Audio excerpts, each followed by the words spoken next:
안녕하세요. 이제 오늘은 우리가 미가서를 통해서 나타난 하나님의 나라를 우리가 한번 살펴보도록 하겠습니다. 먼저 미가서의 배경을 좀 보면 좋겠는데요. 자, 오늘 유다 조그만한 마을 평민 출신의 선지자 미가야가 유다와 그 다음에 이스라엘 두 왕국을 대상으로 하나님의 말씀을 선포하는 대한 기록의 책입니다. 그렇지만 대개는 유대에 대한 것들이 많고요. 이스라엘에 대한 내용은 일부분에 지나지를 않습니다. 자, 미가는 강한 자들로부터 억압받고 착취당하는 민중들을 편에서 활동했던 그런 선지자였는데요. 그러나 그의 예언 활동들은 인간적인 동기에 의해서가 인 것이 아니라 다만 예언의 성격에 미가의 출신, 그중에 성분과 조화를 이루었을 뿐이었습니다. 여러분, 오늘 이런 부분에서 오늘 미가야를 제대로 보려면 우리가 제목을 먼저 보면 좋겠는데요. 자, 먼저 저자의 이름을 방영한 표제명 바로 미가는 히브리의 표제인 바로 미카에서 유래가 되었습니다. 미카는 누가 여호와를 알려라는 뜻을 가지고 있는데요. 자, 그래서 그 뜻이 바로 미카 야후라는 단축형. 그래서 7장 18절에서 주와 같은 신이 어디 있으리까라는 그 뜻을 가지고 있습니다. 이것은 아마 미가 자신이 이름이 연관돼서 이 같은 고백을 했을 것이라고 우리가 생각하고 있습니다. 자, 그럼 먼저 저자를 좀 보도록 하겠는데요. 자, 저자를 보겠습니다. 자, 오늘 저자는 성경의 체제에 내정했던 별다른 논란이 별로 없어요. 그러다 보니까 미가야로 인정되어 왔습니다. 그래서 미가서를 보면요, 바로 1장 1절과 3장 12절에서 이 부분을 우리에게 자세하게 언급해 주는 것을 우리가 살펴볼 수가 있겠습니다. 그죠? 예. 자, 그 다음에 더 나아가서, 그죠? 기록 연대를 보도록 하겠습니다. 자, 기록 연대를 가만히 보니까 오늘 일반적으로는 요담왕 통치 말기인 BC 735년부터 시드기야 왕 통치 말기인 BC 690년까지 약 45년간을 그의 주활동 기간으로 우리가 이해하고 있는데요. 그리고 70인역에는 호세아서와 아모스 다음인 그죠? 세 번째 놓인 것을 우리가 발견할 수 있습니다. 이는 본서자의 활동 연대를 유대 전승에 따라서 호세아, 그 다음에 아모스 등의 동시대로 본다는 것을 우리가 발견할 수 있다는 것이죠. 그러나 호세아와 그 다음에 아모스는 아직 아수르가 남정책을 개시하기 이전에 BC 750년의 전후를 배경으로 활동했습니다. 자, 그렇다면 미가는 아수르 팔레스틴 침공이 본격화되긴 시기인 바로 BC 735년경에 전후로 시작해서 가장 왕성하게 활동했던 그런 선지자였습니다. 그러므로 미가 선지자는 사역을 보면 우상을 숭배하고 부도덕하고 그 다음에 여기에 대해서 강한 경책을 통해서 히스기야 왕의 종교개혁과 멀리는 요시야 왕의 종교개혁에까지도 직접적인 영향을 주었던 것으로 우리가 추측해 볼 수가 있겠는데요. 자, 이러한 점을 고려해 볼 때 본소연대 기간은 미가 선지자의 예언 활동인 후반기인 BC 한 700년경으로 우리가 추측해서 우리가 이야기할 수 있겠습니다. 자, 그러면 우리가 이 미가야 선지자의 기록 배경과 특징을 좀 보도록 하겠는데요. 자, 먼저 기록 배경을 보겠습니다. 자, 미가야 선지자가 왜 기록하게 되었는지 배경을 보면요. 자, 미가 선지자가 활동했던 BC 740년경 무렵 아수르는 바로 디글랏 바로 벨레셋 3세가 왕이 되면서부터 본격적으로 이 남진 정책을 펴기 시작했습니다. 그래서 남쪽과 북쪽 이스라엘은 아수르의 위험으로 인해서 크게 불안에 떨어야만 했는데요. 자, 이러한 불안한 국제적 상황 속에서 남과 북 이스라엘은 아수르의 침입에 대비해서 전 국민이 단결심을 다지고 국력을 정비하기보다는 오히려 일반적으로는 물론이고 정치와 종교와 지도까지 자신들만을 그저에 하고 그 다음에 안위를 위한 수단 방법을 가리지 아니하고 재물을 축적하는데 연연이 없었으며 여기에 또 가난하고 힘없는 자들을 도와주는 것이 아니라 그 와중에도 그 사람들을 압제하고 착취하고 신음하게 하는 것을 우리가 발견할 수 있습니다. 그래서 극도로 도덕적으로 부패하고 타락한 말기적 형상을 가지고 있던 시대가 바로 미가의 시대의 선자의 배경의 모습을 가지고 있어요.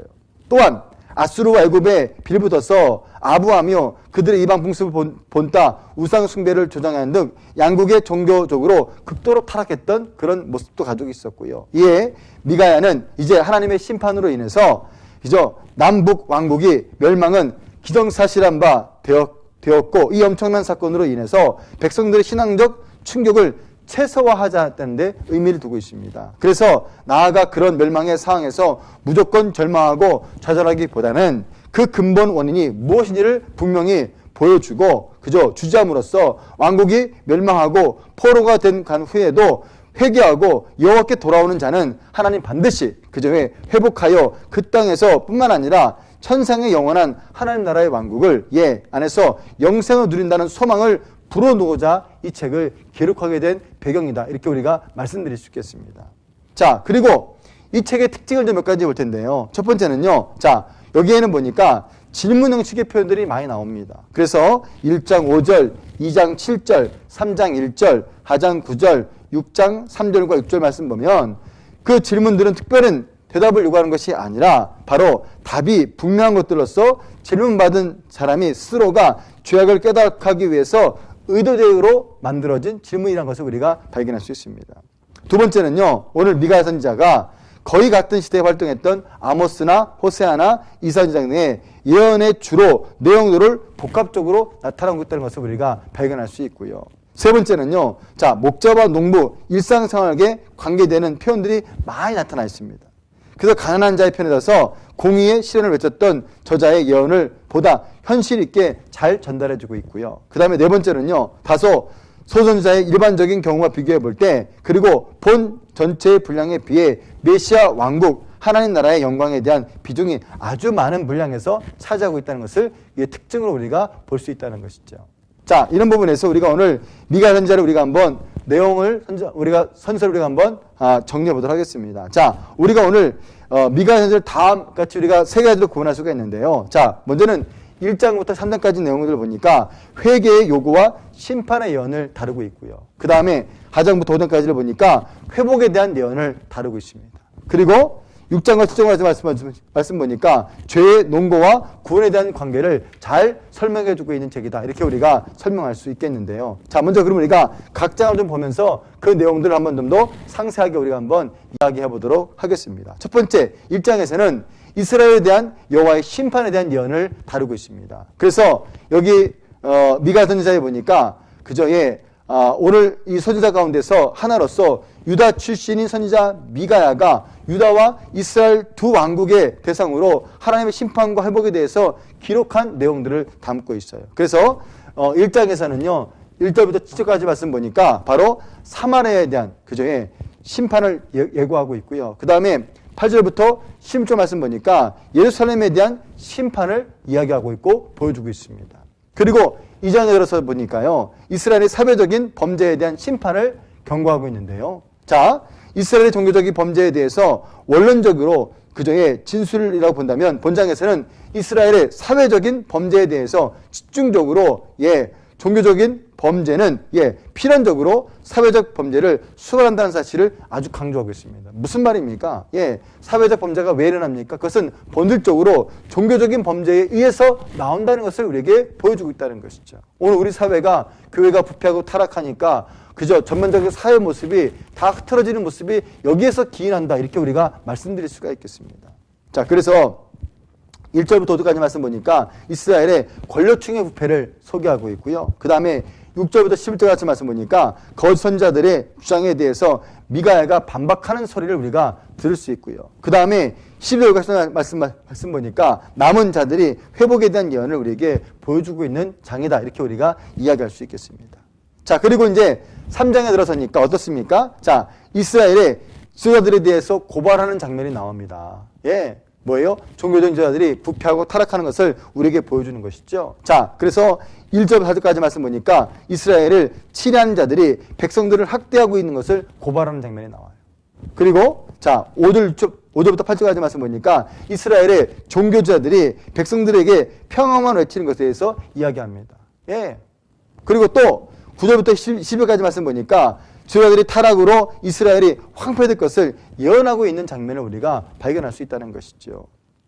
자, 4장에 들어섭니다. 4장에는요 하나님께서 이런 과정을 거치면서 다시 시온을 회복하시겠다고 말씀하는 장면을 우리가 발견할 수 있어요. 이 말은 무슨 말입니까? 메시아 왕국이 도래할 것을 말씀하는 장면이시죠. 자, 이스라엘 지도자들이 부패로 인해서 예루살렘이 멸망을 언급하고 있는 앞장에 이어서 여기서는 예루살렘 회복에 대해서 묘사하고 있어요. 자, 특히 본장에서는 시온의 회복에 이방 세계까지 미칠 것임을 밝힘으로써 하나님께서는 전 우주적인 구원의 계획을 가지고 있다는 사실을 우리에게 보여주고 있는 내용을 담고 있다는 것이죠. 자, 그래서 4장에서는 1절부터 5절까지 말씀 보니까 회복된 시온의 만국 백성들이 모이게 될 것을 설명하고 있고요. 그 다음에 6절과 8절 말씀 보니까 남은 자들의 회복과 여호와의 통치를 예언하고 있다는 것이죠. 그리고 9절부터 10절까지 말씀 보니까 이스라엘을 적대했던 세력에 대한 하나님의 승리에 대한 이야기를 담고 있습니다. 자, 5장에 들어서니까 미래에 나타날 시온의 왕이 누구인가를 이야기하고 있습니다. 자, 그래서 오늘 4장에서 장차 도래할 하나님 나라에 대해서 초점을 맞추고 있다면 여기 5장에서는 그 나라를 통치하는 왕이 누구인가에 대해서 관심을 갖고 이야기하는 장면을 우리가 발견할 수 있다는 것이죠. 그래서 1절부터 4절까지 말씀 보니까 장차 나타날 시온의 왕에 대한 묘사를 담고 있고요. 그 다음에 5절부터 9절까지 말씀 보니까 시온의 왕이 모든 대적을 다 물리친다는 것을 내용들을 담고 있고요. 그 다음에 10절부터 15절까지 말씀 보니까 이스라엘을 의지했던 것에 대한 하나님의 심판에 대한 예언을 담고 있는 책입니다. 자, 6장에 들어서면서 이제는 범죄한 이스라엘에 대한 하나님의 심판을 이야기하고 있습니다. 자, 보세요. 자, 오늘 1장, 2장에서 제기되었던 현재 문제들로 다시 돌아가게 됩니다. 특히 이웃과의 관계에서 또 하나님과의 공의를 어기며 사는 백성들이 제사는 하나님이 전혀 상관없는 행위라고 밝힘으로써 죄악의 심각성을 적나라하게 잘 보여주고 있다는 거예요. 무섭죠? 자, 그러면서 1절부터 8절까지 말씀 보니까 이스라엘 백성들이 이중적인 행동에 대해서 하나님이 책망하십니다. 또 9절부터 16절 말씀 보니까 이스라엘 백성들에 대한 하나님의 심판을 선언하는 장면을 우리가 발견할 수 있게 되는 것이죠. 자, 7장으로 갑니다. 7장에 보니까요, 이스라엘에 대한 선지자들의 탄원이 등장하는 것을 우리가 발견할 수 있습니다. 어떻게 합니까? 자, 여기 보니까 결론적인 부분으로서 이제까지 그저 논의되었던 이스라엘의 범죄와 그 다음에 심판과 미래에 대한 소망과 남은 자들의 구원에 대해서 종합적으로 여기서 기록하고 있어요. 자, 특히 미가 선지자가 이름이 암시하듯이 하나님과 같은 경건한 자가 당시에 있었습니다. 당시에 없다고 탄식함으로써 이스라엘에 대한 하나님의 심판이 임박했음을 우리에게 보여주고 있다는 것이죠. 뿐만 아니라 여기서 최초로 미가 선지자가 자신이 간절한 탄원이 기록함으로써 이스라엘 백성들이 멸망을 앞둔 하나님의 심정을 잘 보여주고 있는 내용을 담고 있습니다. 그에 불구하고 남은 자들을 통한 하나님의 구원 역사가 미리 애달음으로써 이스라엘의 미래가 낙관적임을 잘 보여주고 있고 말씀하는 장면을 우리가 발견할 수 있습니다. 그래서 여기 보니까 1절부터 6절까지 말씀 보니까 부패한 이스라엘에 대한 비탄이 나와요. 그리고 7절부터 20절까지 말씀 보니까 선자가 그저의 그런 마음으로 탄원하는 장면을 우리가 살펴볼 수가 있게 되는 것이죠. 자, 이런 부분에서 우리가 오늘 가장 중요한 미가서를 통해서 나타난 하나님의 핵심적인 부분이 뭔지 우리가 한번 살펴보도록 하겠습니다. 자, 먼저는요. 자, 미가 선지자는 이사야와 동시대의 선지자라고 말씀을 드렸습니다. 그리고 그의 예언서에는 이사야 속에 나타나고 있는 메시아 왕국에 대한 비슷한 내용들이 참 많이 등장하고 있다는 것이죠. 자, 이제 미가의 선지자가 글 속에 나타나고 있는 하나님의 나라에 대한 핵심적인 부분들을 우리가 좀 크게 두 가지 우리가 한번 살펴보고 싶습니다. 첫 번째는 바로 뭐냐면, 자, 이스라엘의 회복에 대한 예언을 오늘 미가 선지자가 동일하게 해주고 있다는 것이죠. 자, 들어보세요. 자, 2장 11절부터 10절까지 말씀 이렇게 말하고 하겠습니다. 자, 야곱아, 내가 정령이 너희 무리를 다 모으며 내가 정령이 이스라엘의 남은 자를 모으고 그들을 한 초소에 두기를 보스라. 양떼같이 하며 초장에 양떼같이 하리니 그들이 인수가 많음으로 소리가 크게 들릴 것이며 길을 여는 자가 그들 앞에 올라가고 그들을 달려서 성문에 이르러서는 그리로 쫓아 나갈 것이며 그들이 왕이 앞서 행하며 여호와께서 선두로 행하시리라. 아멘. 무슨 말이에요? 하나님께서 이 모든 것들이 무너지고 깨어지지만 다시 하나님께서 이것을 회복하시고 세우시겠다라고 우리에게 말씀하는 장면을 보여줄 수 있다는 거예요. 그래서 그들의 왕이 앞서 행하며 여호와께서 선두로 하시겠다고 말씀하고 있다는 것입니다. 자, 두 번째는요. 오늘 4장과 5장 말씀 보면은요. 여기서 메시아의 왕국이 나오는 장면을 우리가 발견할 수 있다는 것입니다. 자, 첫 번째는요. 자, 어떻게 해요? 자, 4장 1절부터 2절까지 말씀 보니까 복음이 어디서부터요? 예루살렘부터 시작돼서 온 세계의 모든 이방인들까지 증거될 것을 우리에게 소개시켜주고 있다는 것입니다. 오늘 이것이 하나님의 구원의 계획의 마지막 때의 모습이 아니겠습니까? 예, 이걸 벌써 미가 선지자가 4장 1절과 2절에서 소개시켜주고 있다는 사실인 것입니다. 자, 두 번째는요. 전쟁이 없는 세계가 이루어진 것을 보여주고 있어요. 그리고 회복된 것을 보여주고 있고 백성들이 복된 삶을 누리게 될 것이라고 4장 3절부터 8절까지 말씀을 통해서 보여주고 있다는 사실인 것입니다. 인간이 꿈꾸는 나라가 그런 나라 아닙니까? 전쟁이 없는 나라, 싸움이 없는 나라. 이것이 바로 미가 선지자가 예언하고 있는 부분입니다. 세 번째는요. 메시아의 탄생입니다. 그리고 그로 말미암아 이루어질 대적들에 대한 심판과 남은 자들의 구원이 5장 1절부터 9절까지 말씀을 통해서 등장하고 있다는 것이죠. 자, 여러분, 이렇게 세 가지의 모습을 가만히 보면 무엇을 경험할 수 있고 느낄 수 있습니까?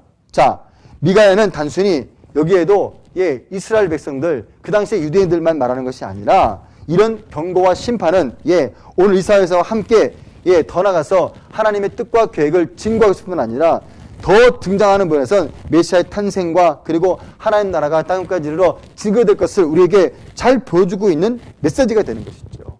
그렇기 때문에 오늘 미가 선지자가 예언하고 있는 이 하나님의 구원의 계획이 선포되고 증거되는 것처럼 오늘도 저와 여러분들은 이것을 증거하고 고백하고 나타낼 수 있는 믿음의 종들이 되어야 되겠고, 더 나아가서 오늘 이스라엘 남은 자들의 구원을 이룬 거고, 더 나아가서 하나님의 구원의 계획이 완성하신 것처럼 오늘 이 시대에도 그것을 통해서 이루어지는 결과를 우리가 볼 수 있는 영적인 힘이 우리에게 필요하다는 것을 우리에게 발견할 수 있다는 것이죠.